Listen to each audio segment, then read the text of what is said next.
Friends, जब बात होती है चॉकलेट लवर्स की तब डार्क चॉकलेट ट्रफ़ल केक बहुत प्रायोरिटी पे आता है।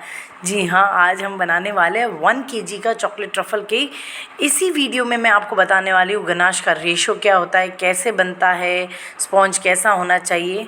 तो फिर किस बात की है देरी, शुरू करते हैं। आज मैंने जो 1 केजी ट्रफ़ल केक के लिए मैंने लिया 350 ग्राम के प्रीमिक्स से बना हुआ एक 7 इंच में चॉकलेट स्पॉन्ज लिया है। इसको मैंने 4 लेयर्स में कट कर दिया। अगर आप 8 इंच में करते हैं तो आप 3 लेयर्स में भी कर सकते हैं, और अगर आपको लगता है नहीं ज़्यादा फिलिंग जानी चाहिए तब आप 4 लेयर में कर लें।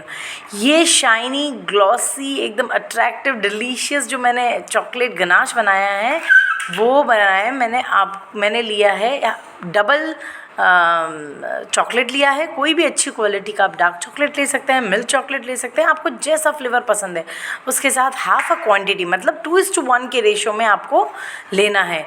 जैसे आपने लिया है 500 ग्राम, अगर आपने चॉकलेट लिया है तो आपको लेना है 250 gram fresh cream. Friends, fresh cream, whipping cream इसके लिए सूटेबल नहीं होती हैं। कुछ लोग विपिंग क्रीम यूज़ करते हैं, लेकिन कभी इमरजेंसी हो जाती है तो बात अलग है। अदरवाइज़ मेरी तो ये सलाह ये है कि हमेशा मैं पर्सनली अमूल फ्रेश क्रीम को यूज़ करती हूँ। तो आप कोई भी फ्रेश क्रीम ले सकते हैं, उससे इसका टेस्ट और टेक्सचर दोनों ही बहुत अच्छा रहता है। अदरवाइज़ विपिंग क्रीम ऑलरेडी इतनी मीठी होती है कि अगर उसमें मीठी चॉकलेट ऐड की जाती है तो वो और ज़्यादा मीठा हो जाता है, तो वो ज़्यादा नहीं खाया जाता। बट आप फ्रेश क्रीम के साथ बनाएं तो मज़ा ही आ जाएगा।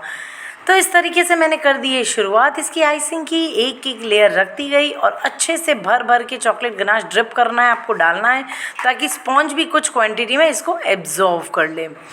आपको फ्रेंड्स देखने में सबसे सिंपल चॉकलेट ट्रफ़ल केक लगता है जी, बट लेकिन थोड़ा सा ट्रिकी ज़रूर होता है, क्योंकि इसमें क्या होता है कि आपको ध्यान रखना होता है कि बिल्कुल भी गड़बड़ नहीं होना चाहिए, स्पॉन्ज टूटना नहीं चाहिए।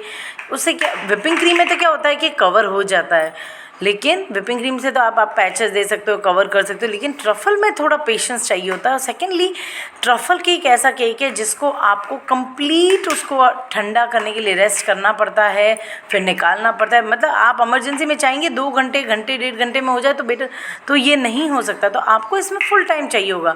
तो मैं तो कस्टमर कम से कम लेती हूँ 4 to 5 आवर्स पहले ही का ऑर्डर लेती हूँ, क्योंकि इसको ठंडा होने के लिए टाइम चाहिए।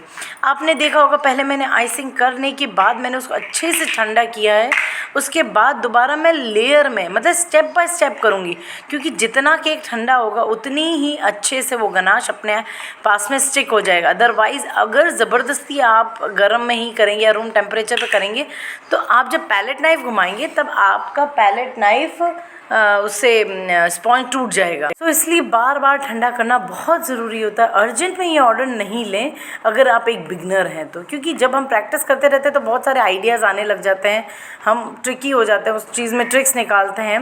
यहाँ पे मैंने दोबारा ठंडा किया है अच्छे से और एक और लेयर की कोटिंग कर दी है। आप ट्रफ़ल केक में क्या होता है, आपको ये ध्यान रखना है कि उसका वेट ऑलरेडी ट्रफ़ल बहुत हैवी होता है, और अगर स्पॉन्ज भी आपका होता है तो आपको लगता है कि आपके केक्स ओवरवेट जाते हैं, तो थोड़ा सा आप जो स्पॉन्ज है कम लीजिए। मैंने दोबारा रख दिया था फ्रिज में और वापस निकाल दिया। ये देखिए, ऐसे ठंडा करके करने से ऐसे इवन एजेस बनते हैं, मतलब बराबर वो वर्टिकल लाइंस इसकी बराबर होती हैं। तो इस तरीके से केक का लुक है ना बहुत अच्छा आता है, इसलिए आपको पूरा प्रॉपर रखना है। साथ में आपको ये याद रखना है फ्रेंड्स, आपको गर्म पानी आपको एक ग्लास में भर के रखना है, ताकि आप उसको मैं पैलेट नाइफ बार बार या स्क्रैपर बार बार क्लीन करके उस पर घुमाए। उससे क्या होता है कि एकदम चॉकलेट मेल्ट होती जाती है और आपका फिनिशिंग भी आता है। देखिए, मैं गर्म पानी में पैलेट नाइफ रखा है और उसके एजेस को स्मूद आउट कर रही हूँ। आपको अंदर की तरफ घुमाना है, अंदर की तरफ पैलेट नाइफ को घुमाना है एजेस को स्मूद और शार्प बनाने के लिए। तो यहाँ मेरा एक और लेयर हो चुका है, अब फाइनल लेयर आ गया है। मैंने फिर ठंडा करने के लिए फ्रिज में रखा था। ये देखिए स्मूथ सा लास्ट में मैंने ड्रिप बनाने के लिए, मुझे बहुत ज़्यादा ड्रिपी नहीं चाहिए थे, लेकिन फिर भी मुझे ड्रिप बनाने के लिए मैंने लास्ट में वही गनाश को या तो आप गर्म कर दीजिए या फिर उसमें हल्का सा गर्म दूध डाल दीजिए। तो ये देखिए एकदम इवन हाइट, राइट और लेफ़्ट, टॉप बॉटम सब एकदम परफेक्ट है। इस तरीके से कई थोड़ी सी प्रैक्टिस बहुत इंपॉर्टेंट है ट्रफ़ल केक्स में। विपिंग क्रीम वाले फिर भी मुझे ऐसा लगता है, मेरा पर्सनल एक्सपीरियंस ये कहता है कि फिर भी जल्दी हम कैच कर लेते हैं, बना लेते हैं। बट ट्रफल केक में आपको थोड़ा सा ट्रिकी होना पड़ता है, आपको ध्यान रखना है किस तरीके से आपको टाइम देना इस केक को। जितना प्यार और टाइम देंगे उतना केक सुंदर और डिलीशियस लगेगा। सो फ्रेंड्स, ये कोई बहुत ही ज़्यादा मैंने रॉकेट साइंस नहीं बोला है, आप कर सकते हैं बिल्कुल। इसके साथ मैंने इसके डेकोरेशन के लिए, आइसिंग के ऊपर डेकोरेशन के लिए मैंने कुछ चॉकलेट ले ली, उस पर गोल्डन डस्ट कर दिया है, और कुछ हार्ट्स ले लिए जिसको कॉपर डस्ट किया है।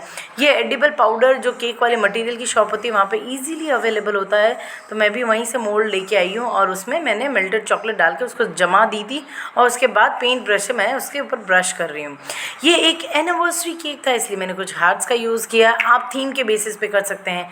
अगर आपका केक बर्थडेज पे है या बच्चे के लिए है तो उस हिसाब से आप डेकोरेशन कीजिए। साथ ही मैंने ग्लिटर हार्ट्स कुछ बना के रखे थे और वह भी लगा दिए, क्योंकि गोल्डन के साथ ग्लिटर हार्ट बहुत अच्छे जाते हैं, बहुत ही अच्छा कूल सा कॉम्बिनेशन लगता है, बहुत ही ग्लोरियस लगता है। तो यहाँ पे मेरा कंप्लीट तैयार है केक। Thank you.